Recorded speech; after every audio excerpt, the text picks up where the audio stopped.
friend said she wasn't at much pain. She said she's on Tylenol patch, not Tylenol, fentanyl patch, and something else. So that explains why she's not in very much pain right now. And our work day. Another tough acting. This is about the worst thing. This way, we the other kind right here. Right there, right here. I haven't said anything. Okay. Just find out, like that, just in July. Yeah, because I mentioned it to Michelle, and then was sounding then. Yeah, no, that's That's the sound. Cliff looked at it. Keep doing this. Yeah. Cliff looked at it. He said that it's a duct up top, and that he doesn't really know. What to do? How do you do it? But I know if it's cancerous. And then from there, yeah. Hello there. yeah. Even though you just have to replace it. Even if it's not bad, I would be surprised if it never comes back. Because of the heat. I think it must be. Or they'll look at the rest of my body and make sure that's. How are you, Counselor Smith? A little moist. That's a fair way of putting it. Doesn't feel very cool in To here. find out is why I was bleeding. Well, we're having a problem with feedback, I guess. Is it loud buzzing sound back in the left Yeah. corner? And I heard it a couple of times. And I guess Cliff looked at it and it's the feedback system, which is in the ceiling. Fairly certain it was So we're gonna have to, Have looked at it. reach out to all the different disciplines. Regardless, you got things going faster than my I body. had to use 2 giant clips to hold this up the other night.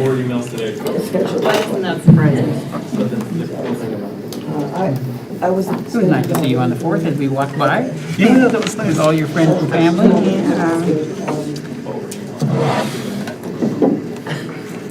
Yeah, my sister from North Carolina the night before with her kids were there. Yeah, Okay, well, that's extra fun. yeah. That's why I didn't participate this year. Well, okay. I should have done it. Kind of off the stubborn side.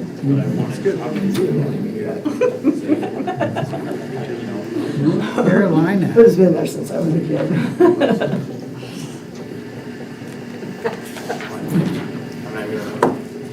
Let's see, am I ready? My husband ended up with Lou Gehrig's or ALS. I thought, oh, that's something I could do. But my attitude is something that other people can do.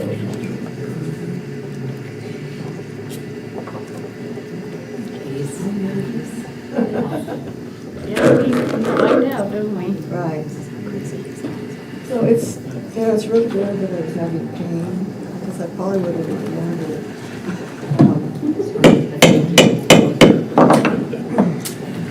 Good evening and welcome to the Creswell City Council meeting, July 8, 2024. Would you please stand and join me for the Pledge of Allegiance?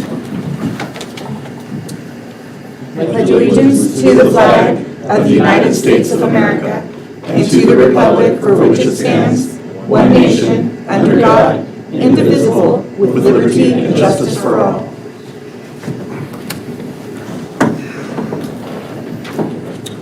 Thank you for coming this evening to our meeting.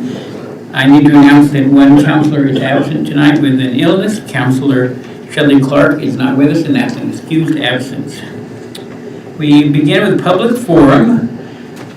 This is a 30-minute time slot where speakers can come and talk to the council about any subject that they would care to talk to us about.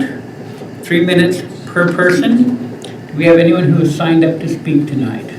Okay, thank you, Caitlin. So now on to number 2, which is the mayor's report. And I want to say thank you tonight for 4th of July. It was a wonderful celebration here in town. Thank you to the Chamber of Commerce for all the work they did. Thank you to our Lane County Sheriff's deputies. And we have a new deputy here. You're going to introduce him to us a little bit later? Yeah, sure. Okay, thank you to Lane County Sheriff deputies for all their service on that day. Thank you to Shelley and the EAA Experimental Aircraft Association at the airport for the Young Eagle flights. Thank you to New Hope Baptist Church for taking on the community breakfast and the Church of Christ for doing the setup and the tear down. Thank you to all the volunteers who came out in different capacities, and I want to say thank you to the residents, because I think we rolled out the red carpet for the many, many guests who came. As I was walking the street with the councilors during the parade, one lady said to me, "Thank you for inviting us." And I had the impression she was from out of town, and I said, "Well, you're welcome." And I thought that was kind of a nice sentiment, that people saw that Creswell had opened up our community, and we're inviting people to come to town to celebrate the 4th. So just want to say thank you to all the people who did so much to make 4th of July happen once again here in Creswell. We'll move to item number 3, which is correspondence. Councilors, do you have any comments on correspondence? Councilor Holt. There's been a lot of correspondence.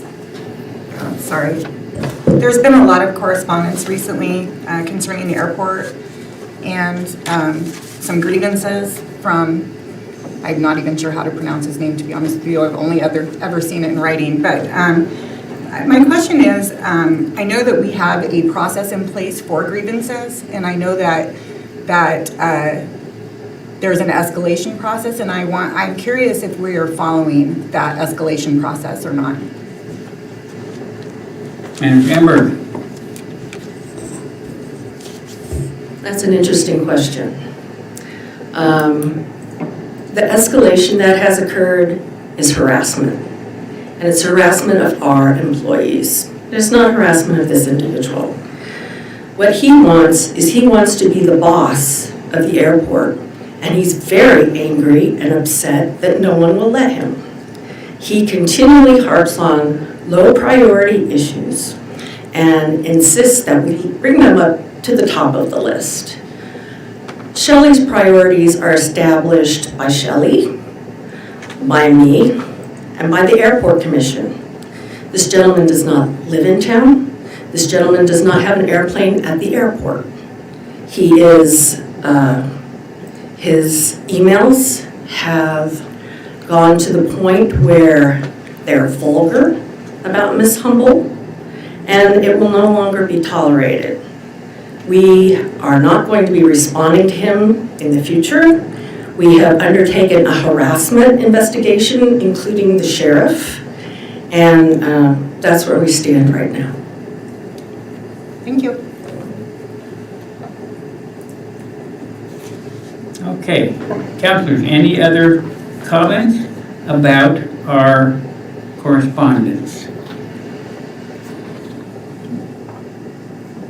Okay, if not, then we will move on to number 4, which is the consent calendar. We have 3 minutes, and all items are considered routine unless something needs to be pulled from the consent calendar for the purpose of correction. Councilors, is there anything that needs to be pulled for correction? Councilor Holt. I'm not really sure how to broach this. There's a lot of things going on in these minutes that I think need corrected, and I don't know if we want to just maybe, if you want me to go through each and everything I've highlighted in here, or if maybe we want to pull them and I can turn my highlights in, or we can talk about it as a group. I don't know.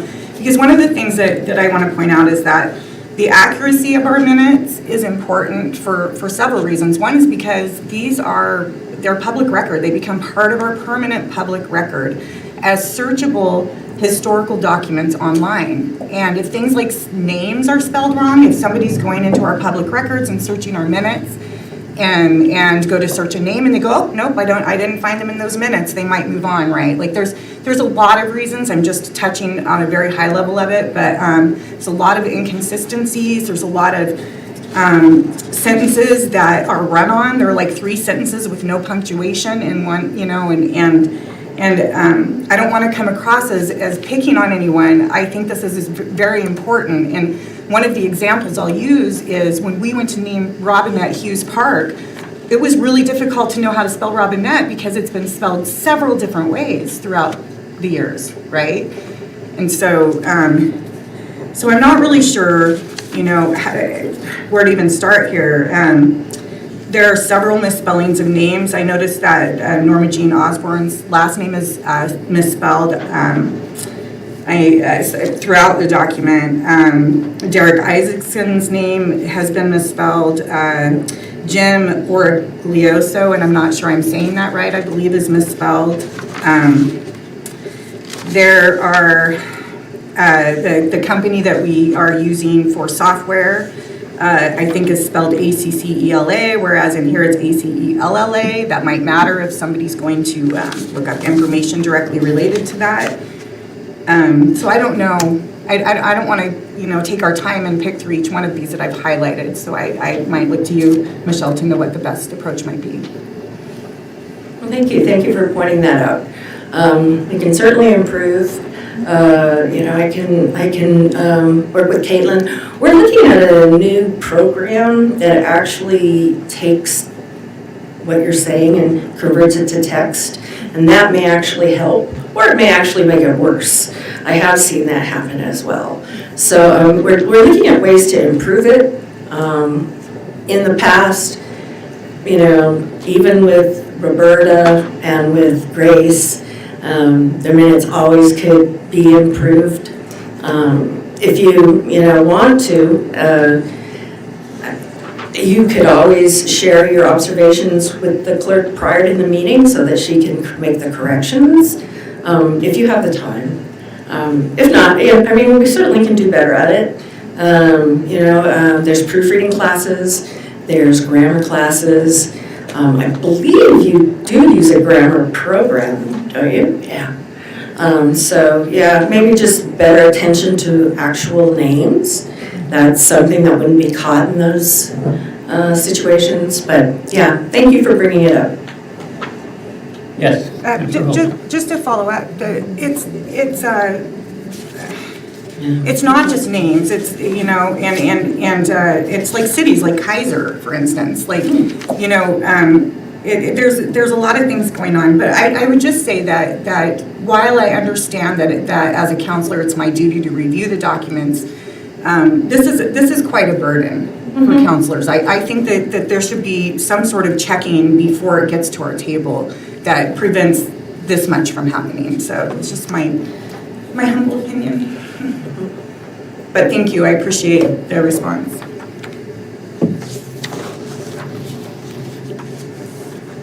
And I agree for sure, city councilors' names should not be misspelled. That should be the start. So I caught the Robinette Hughes as well. That was on page 6 of the April 8 council meeting. And it's interesting that in the 2 or 3 lines above it is spelled with the E. And then the one next to it is not the E. So if there's Scrivener's errors, we could probably go through and catch those really quick and get that taken care of. You want to just do that? It sounds like there may be an overloaded, it sounds like there's grammar that needs to be corrected and some sentence structure that needs to have attention to it and things like that. So maybe we can take it back and bring it back a cleaner version at the next meeting if you give us the opportunity. Well, here's a thought. How about if, Councilor Holt, can you get these to Caitlin? And then other councilors, if you have Scrivener's errors, names spelled incorrectly, things like that, you can also get those to Caitlin. And then we'll bring the minutes back at the August council meeting. Is there anything that's not a spelling error that was a item in the council minutes that needs to be corrected? So a factual correction? Yes, other than a name or something like that.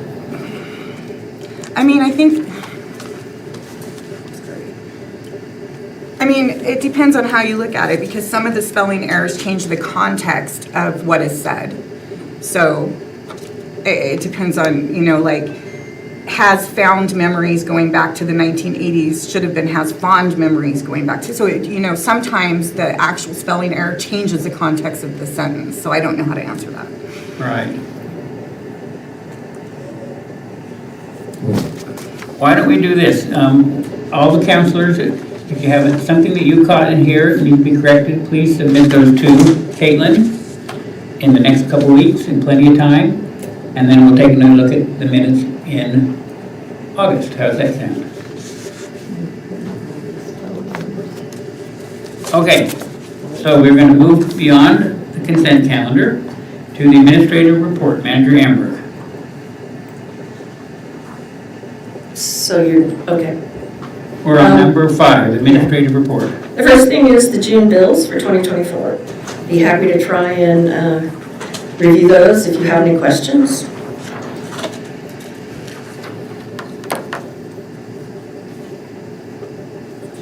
So I just had a question on the last page, Douglas Fastnet, $80,000. Yeah, that's exciting, isn't it? Douglas Fastnet, we got a grant from the state to put in optics, fiber optics, all the way out to our water treatment plant. We did not have a direct connection to our water treatment plant. And so when times of, electricity went down or something like that, the Wi-Fi would go down, and it would have to be manually checked back and forth. They'd have to go up to the reservoir and run back to the plant and back and forth and back and forth. This will actually allow, I think, a stronger connection. And also, we're very excited because it means Douglas Fastnet is now on the east side of the freeway.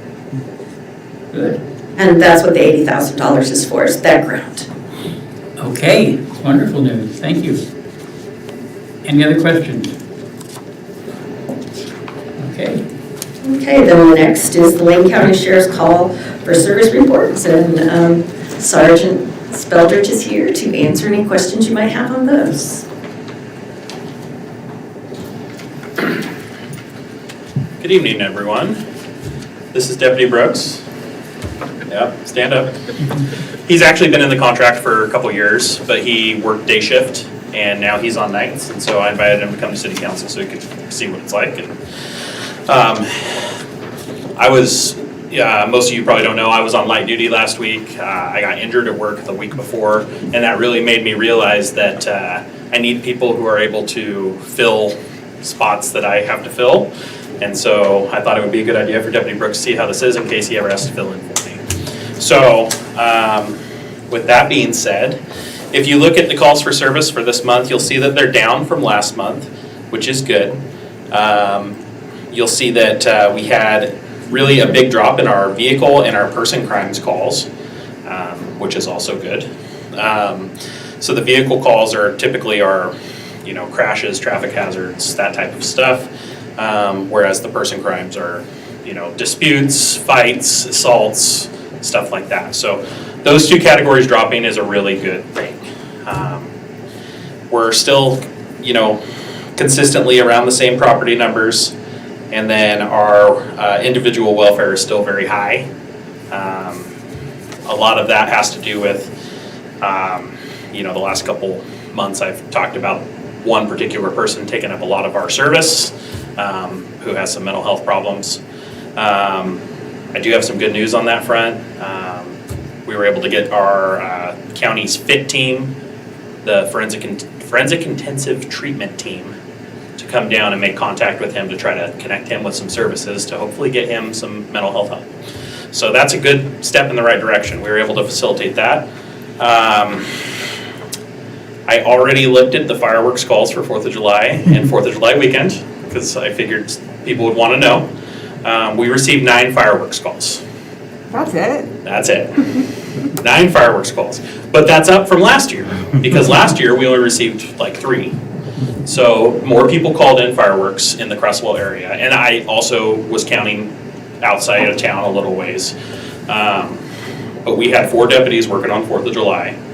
I was not here because I was on light duty, but they did a phenomenal job at the parade, from what I've heard, and did better than I could have done, so I'm very proud of my crew. I'm happy to answer any questions you might have. I don't have anything else really to comment on, except we're now 2 months with the Measure 11s, and I don't know what to do. That's good. Okay, questions? Councilor Osborne. A couple of questions. Do you have any estimate on how many people came to the 4th of July celebration here in town?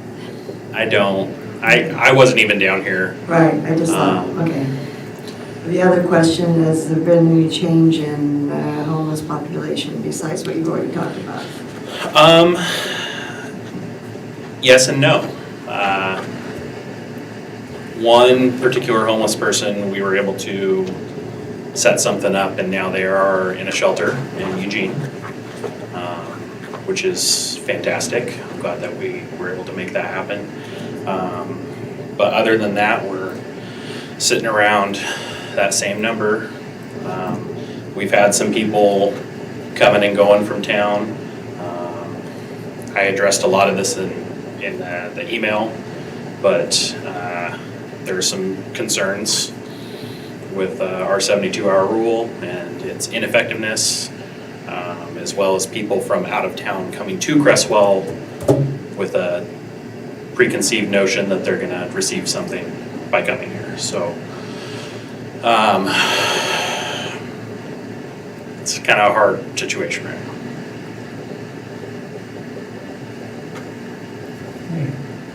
Councilor Smith? Have you arrested or cited any of our homeless in the last month? Yes. Yeah, we've issued several citations, especially for violating the 72-hour rule. I'm not sure if it was in the last month, but we've also made arrests of our homeless population. I think it was just before June. It would have been the end of May. So. Are you continuing to see an increase on the preconceived notion of the Oregon Trail wagons? We've had several, three that I know of personally in the last month or month and a half that have said they've come down to Creswell because they heard that they can get a free wagon. Great. Have you noticed that their stay has been long? Well, we've kind of dispelled that rumor with them and then offered them, there's nothing here for you with regards to a shelter. Would you like to go somewhere where there is? And I think all three of them agreed to go, and we gave them rides to a shelter. Thank you. Madam Dramberg? Hey, I know that Cottage Grove tonight is talking to, or at least there's a presentation tonight by St. Vincent de Paul, and they will be opening up quite a large homeless housing area down there, and we'll be providing lots of services. So it's big enough to absorb Cottage Grove and maybe a couple more. So we'll see. But it will be all managed by St. Vincent de Paul. So, question follow-up, do you have any idea how it's being funded? St. Vincent de Paul? Okay, thank you. Okay, any other questions? Councilor Castillo? Of the 9 firework calls, were any citations issued? No, we didn't issue any fireworks citations. I know we were crazy busy on 4th of July from what I've looked at our call logs for. It seemed that was the day when everything decided to happen all at once. I know that we made contact on most of those with the people who were lighting the fireworks off and told them knock it off, but no citations were issued. Yeah. Thank you. Thank you. Councilor Holt? Did you have any problems with any fires sparking at all? Not to my knowledge, I haven't heard anything about that. Nope, okay. I'm relying on him because he was actually here, I wasn't.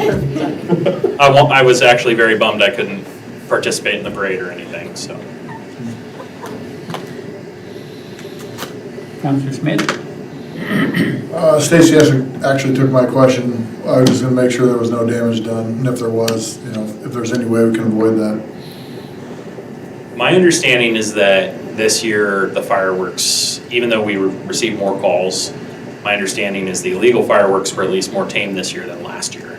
I don't know, particularly because I wasn't here, but I think that, the city put out information leading up to 4th of July on what people can do if somebody's lighting off illegal fireworks or fires, and I think that that was effective. And then I also think, the sharing of the fence that lit on fire last year, I think that probably reached some people too, and had at least some people thinking about it. So that's my hope, at least. Okay, thank you very much. Thank you. Thank you. The next report is the city attorney report.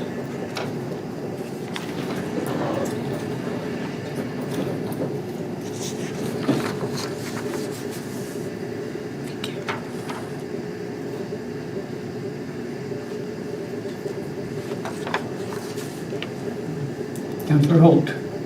I was curious if you could expand on what the public meeting grievance was about.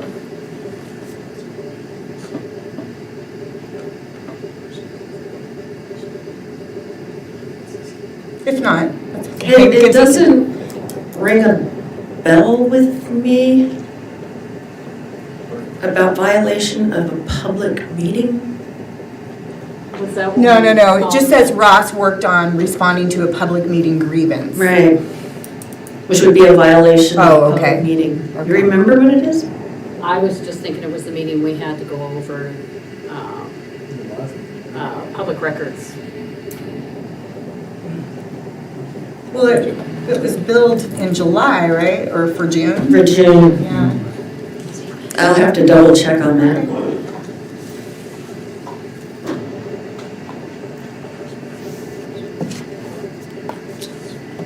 Okay, I think that's it for that one. Code report. Okay, code enforcement report. Chelsea's very proud of the fact that she got everyone to abate the noxious vegetation in town before we went into high fire dangers. So, yeah, she has a lot of pride about that.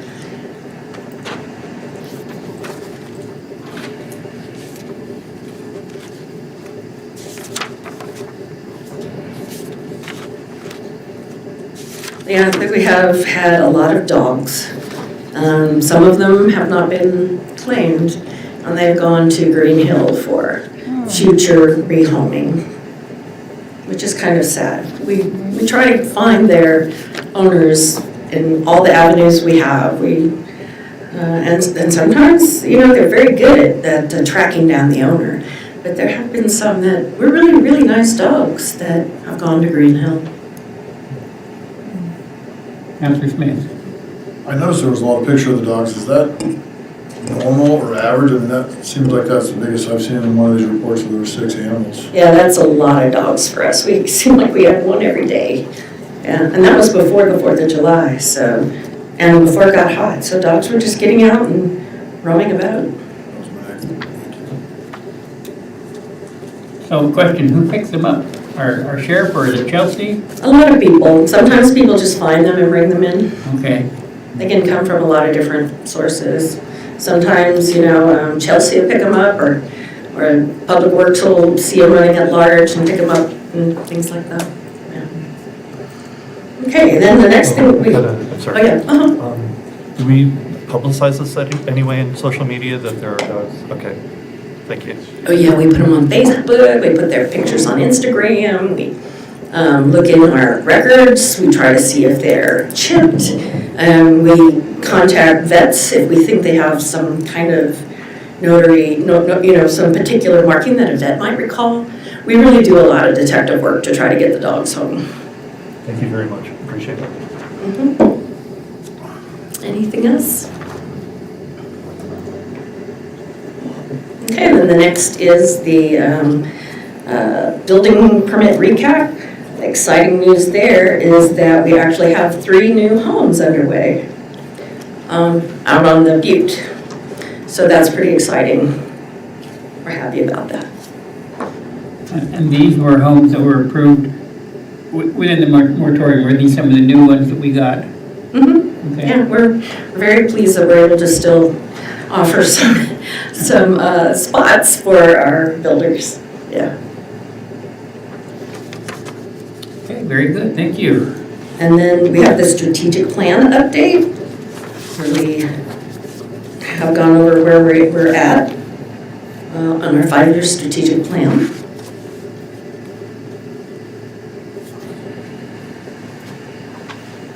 All right, council, comments or questions about strategic plan work?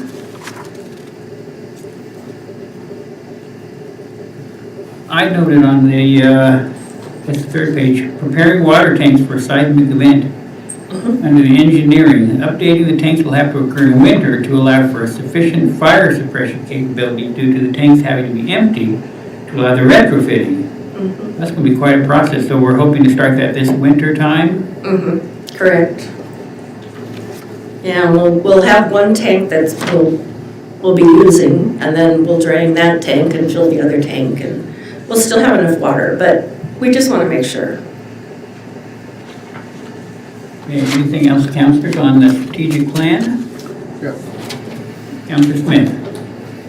Is McDonald still moving forward on the demolish permit and breaking ground? You know, they have pulled the demo permit, and they have pulled all their other permits and paid for them except for one. And we're kind of waiting for them to complete the one.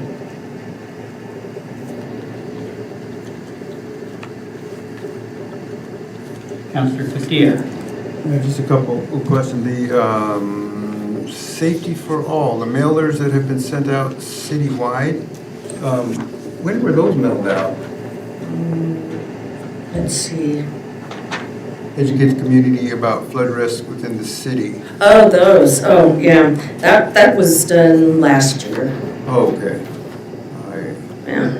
don't recall receiving one. I must have missed it. You probably don't live in a flood-prone area. Oh, okay, so it was just to... It's the FEMA flood area, yeah. Okay. So then the elevation questions were just in response to the mailers? There is a lot of concern about the FEMA elevation map Okay. being accurate. Okay, and then the city provides backup generator power to the fire station. How is that off of the generator that we're going to get running here pretty soon? Yeah, a few years ago, there was a power outage, and they found out they couldn't get their trucks out of the fire station because they run off of electricity. And so the chief asked me if he could hook up to our generator, and I said sure. So he did hook up to it for the express purpose of activating the doors so they can get the vehicles in and out of the fire station when there's an electrical shortage or outage. But it's not, yeah. We still need to do a lot on the hooking up the generator. It's coming. And then just one last question. This is under objective safety for all again. Continue to build out the emergency operations center at the airport. The staff is working with the city attorney on the lease agreement for EOC space. So can you just give a little background on that? That we have to have a lease agreement for that space? Separate? Yeah, we're working on a separate lease agreement just to be sure that we've crossed all our T's and dotted all our I's. The person who's allowing us to use it is allowing us to, but we really should have an agreement in place, so we're working on that. Thank you, that's it. Okay. So I just want to tag into what Alonso, so this is a person who has their own lease with the city for hangar, and then we're utilizing some of their space? This individual has said that in the situation of emergency, we can have him pull his stuff out of there and we can set up the EOC in there. And so we have put the generator on that building, and we have put a container holding tables and chairs and markers and whiteboards and paper and everything in there. And we put a refrigerator in there, and yeah, so it's kind of we kind of share the space right now, but the understanding is that if we ever needed to stand up the EOC, he would come out and we could have the whole hangar. Okay. Okay. And then the last is my quarterly report on my goals. All right, council. Questions, comments?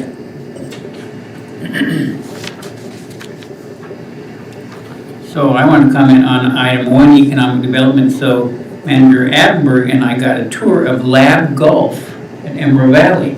And they've been out there, I'm just gonna guess, under 2 years. And we got a tour 6 weeks ago. I was overwhelmed. Emerald Valley Resort upstairs has had a big banquet facility, several large office space. On one whole half, there's a company that has the entire upstairs. One half of it downstairs at one time was the fitness center, hairdresser, several other businesses. Well, they now have the entire downstairs minus where there's a hairdresser. Upstairs, they have all of the offices on the one wing. They have 150 employees out there now. I was surprised because historically the largest employer in Creswell has been the school district, followed usually by a wise woman or 76, some of those, but 150 employees at Emerald Valley, that's within the city limits. They are producing putters, golfing putters, and they said a year ago they were manufacturing about 400 a month. They're now 1,400 a month. They're shipping to Japan, Korea, Europe. They have professional golfers on the tour who are playing their putters. I was just amazed at what's happening in Creswell at Emerald Valley. And they just gave us a wonderful tour. And they're hiring people regularly, because when we were there, we were introduced to a young person who was going through, and they said they were interviewing her for a possible job. And I thought, wow, this is an employer that is probably paying pretty good wages, I think, right in Creswell. So that was just something I saw there. And I appreciate you going with me for the day. It was fun. Okay, other comments or questions?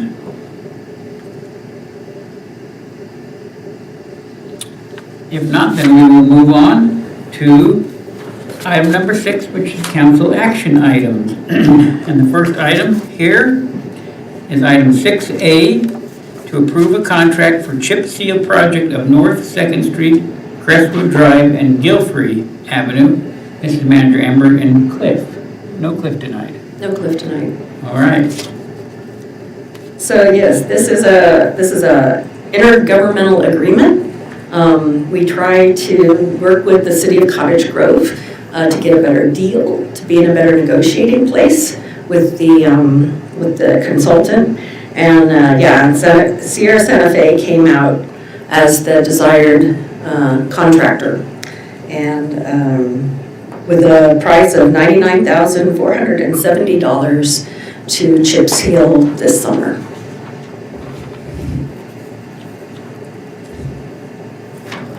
Councilor Holt. This is going to be probably a silly question, but I'm going to ask it anyway.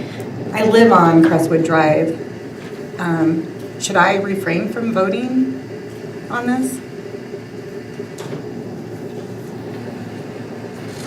I think you're declaring a potential benefit, not an actual. You're not getting any money from it. Okay. So, but you are getting a benefit. So I would say declaring it, Okay. and then you can vote. Okay, thank you. It's an interesting question because next year they'll be doing South 2nd Street, which you live on, and I live on the end where they're not going to be doing anything. But I understood conflict of interest to be a personal fiduciary, pecuniary, meaning financial benefit, and by them repairing the street in front of you. I think it's still probably It can declarable. Yeah, it can affect your house price that we maintain the streets. But I think in your case, it's very minimal. It's not like, I think when it comes down 2nd Street, that's going to be a significant improvement to my house because my house has dirt for the sidewalk and half of the street. So that will definitely be a problem for me, and I will probably recuse myself from much of it, and Jim and Cliff will do the project, and I'll just pay my LID. Okay, so do you want to declare a potential conflict? Me? Yes. Oh, yes. I don't know is there a process that I'm supposed to do that? I think I kind of did already, right? Yeah, okay. Okay. Councilor Smith. I'm just curious with the negotiations, Were you in agreement with Cottage Grove on Santa Fe? Was that our only option? Were we kind of, as we engaged in contract talks with them, were they leading the charge, or was it kind of a 50-50 split, or it was better for us to go in with them, but we kind of had to go with whoever they chose? Jim, do you want to comment to that? I asked the same question to Cliff, and Cliff said they were the only bidder, but. That makes it pretty easy. Right, made it pretty easy to pick. We've had experience with them in the past. They seem to do a good job at a reasonable price. So Cliff didn't have any concerns with the bid as far as that goes. I just have concerns with Cottage Grove as a whole, so whatever we're doing with them, I want to make sure that we have some say in this, or we ain't doing anything at all, so. Thank you. I understand, yeah. The reason why, there's a couple reasons why this is a little bit more complicated than if we were doing it by ourselves. It's because it's an intergovernmental agreement, so all the parties to it have to all agree. And for Sierra Santa Fe to be able to provide for any kind of consultant to be, or contractor to provide to the many different jurisdictions is unusual. So yeah, it's not surprising that they were the only ones willing to do this, because they plan their, they've done this in the past, they plan their operations, their working days, and they may jump to Florence and then come to Creswell and then jump to Cottage Grove. And so they're actually doing 3 or 4 cities at the same time. Well, thanks for the education. I appreciate the effort of trying to go on with Cottage Grove to get a better deal.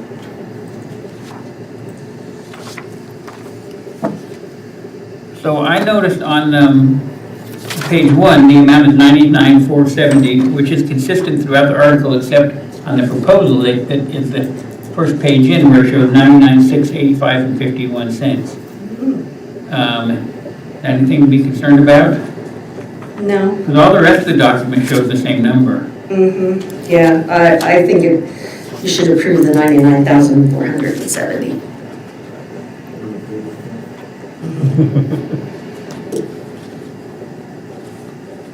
Okay, council members, any other discussion, questions?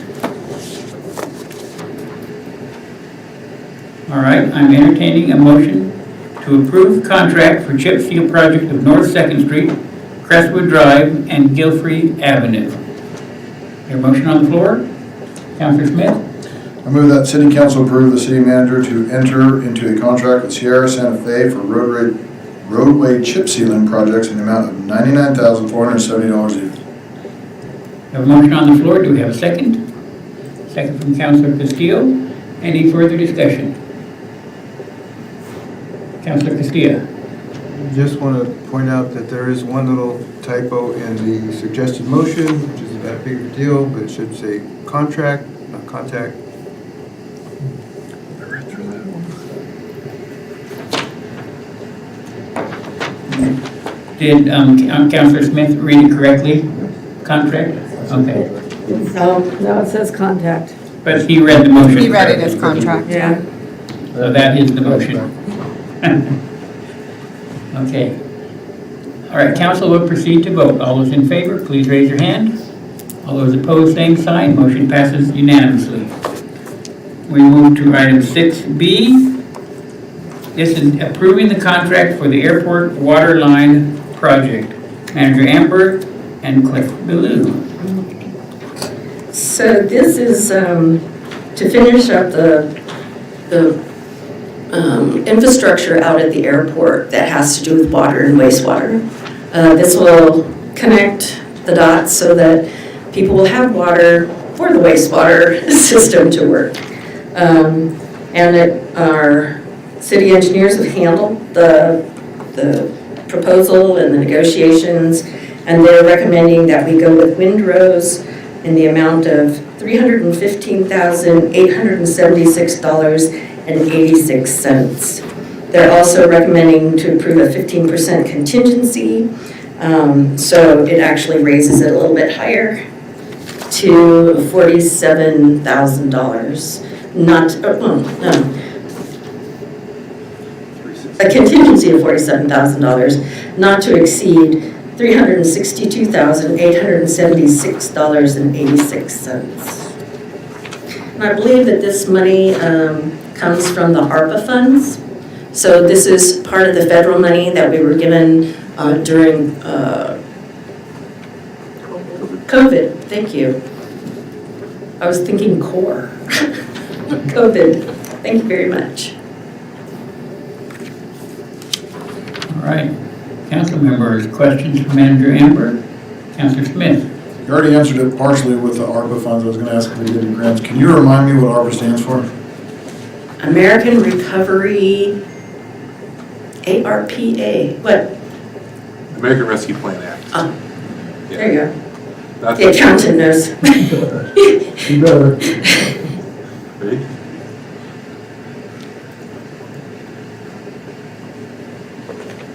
So I had, my only concern was, and I don't, you know, you look over 9 bids, and there's such huge disparity between what they're offering. I mean, I had to get my binoculars out to see the fine print on the last page.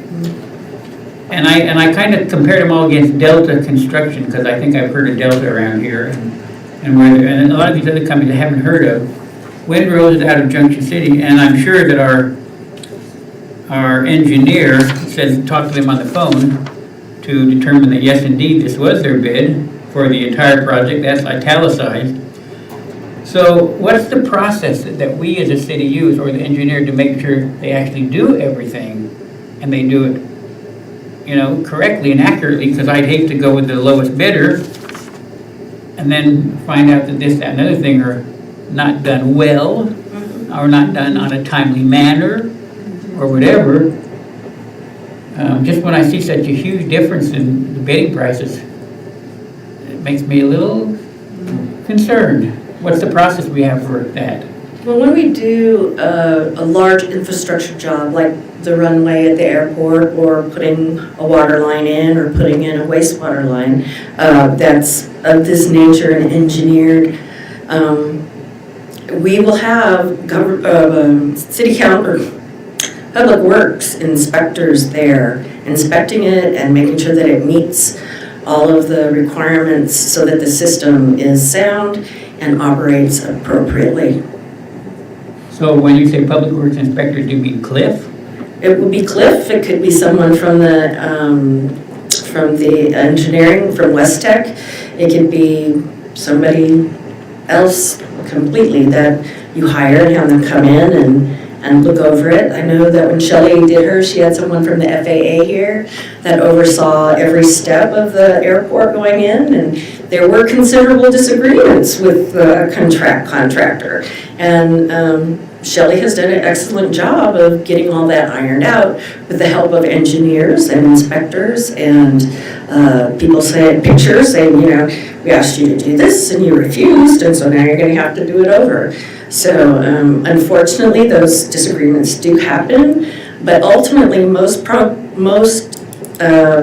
projects are completed to the standard of the contract. There may be fighting in the middle, but it does get there eventually. Okay. Well, I think Jim has something to add. Jim? Yeah, excellent question. I had some concerns too, Mayor, about the bid. It was really low. And I talked to Cliff to expand on what Manager Amber talked about, the process of reviewing the work. We don't pay the invoices unless the engineer signs off on them. So even before they come to accounts payable to get a check written, or the department head to get approved, they have to get approved by the engineer. That's part of the grant requirement as well. But I dug into this one as well. I was really concerned about the low price. Cliff assured me that the engineers went as far as to even look through the list of parts, the plumbing parts they were bidding on, and the details, and he said they used the same vendor that the city also goes through, so we have an idea of what those parts should cost, and it all checked off. So still, I think the bid is on the side of they won't have any problems, so contingency is pretty smart to also award, just to make sure that we do cover any change orders they might run into.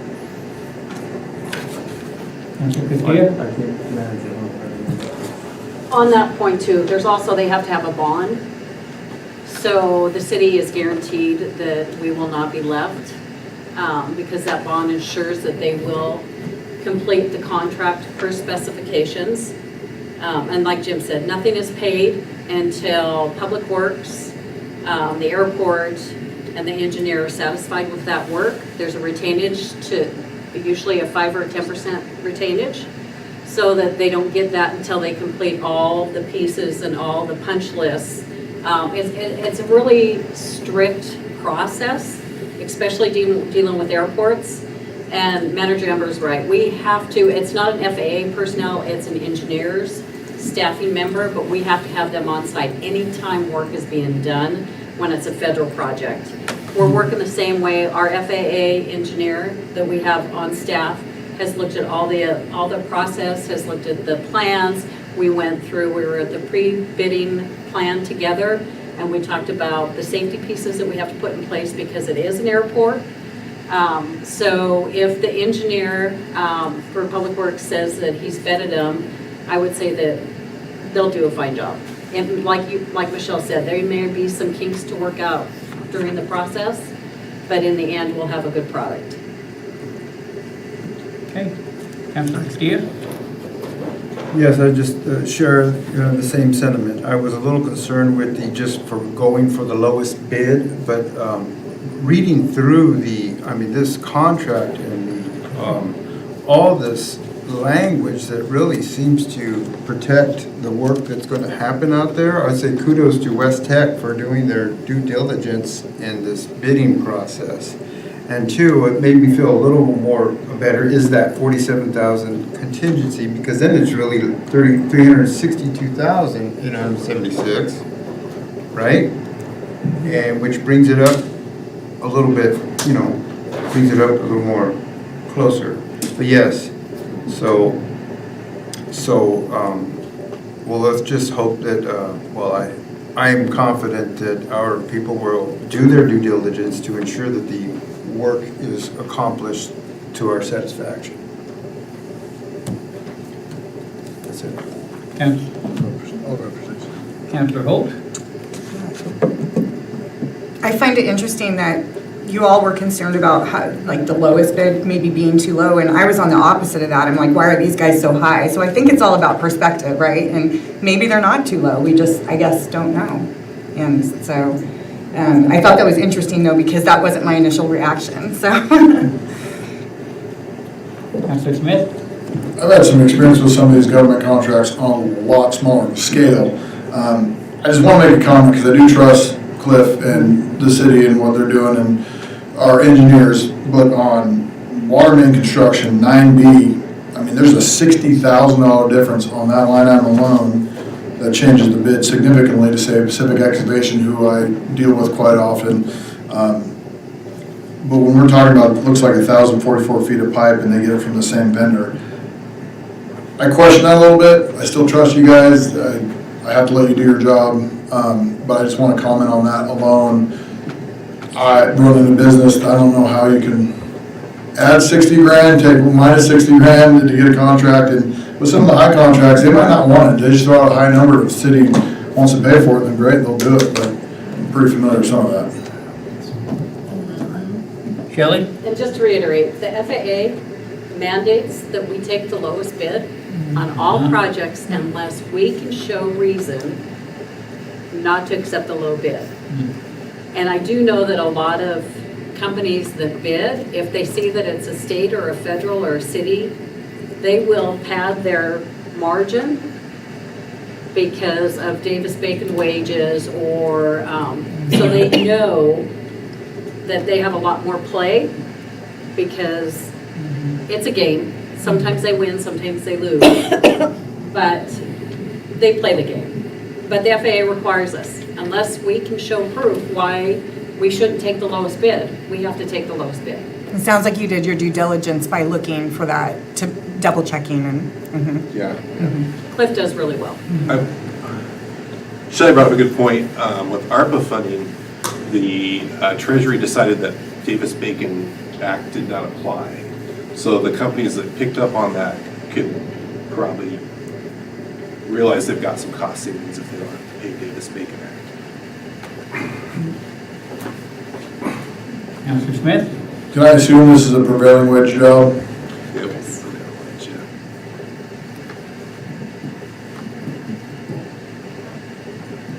Okay, any, Counselor Castillo? Just one last final comment, and then we still have, there is a 7-day protest period, correct? So if someone feels they can challenge this, if they feel that they deserve this job, correct? So that just adds more protections to going for the lowest bid. Correct. I think that time is up because it's 7 days from the bid opening, if I'm not mistaken. So they have 7 days to contest it. Yeah, that's what it says here. So it was open a couple weeks ago, 3 weeks ago. So that 7-day time period has expired, so, and nobody contested the bid. Yeah. All right, council, any further discussion? Then I'm entertaining a motion to approve the contract for the airport water line project. Councilor Clark. Councilor Kent. Councilor Clark, Kent. I move that the City Council approve the city manager to enter into a contract with Windrose Excavation for a waterline improvement project at the Creswell Airport in the amount of $315,876.86 with a contingency budget of $47,000 for a total not to exceed of $362,876.86. All right, we have a motion on the floor. Is there a second? Councilor Osborne seconds the motion. Any further discussion? Councilor Holt. I just want to call out a couple spelling errors in the suggested motion. Again, we have contact instead of contract, and I believe contingency is spelled incorrectly. And Creswell. Oh, I missed that. Thank you, I missed that. Creswell as well as missing the S. And it's curious why spell check wouldn't catch some of those. I agree about a lot of that, yeah. Okay, the suggested motion was made correctly and seconded. So council will proceed to vote. All those in favor, please raise your hand. All those opposed, same sign. Motion passes unanimously. That brings us to item 7, which is upcoming meetings, and there are several that go over into the last page as well. And now we are adjourned. Thank you for coming. The sunglasses look. You're welcome. Happy to serve. When Roberta was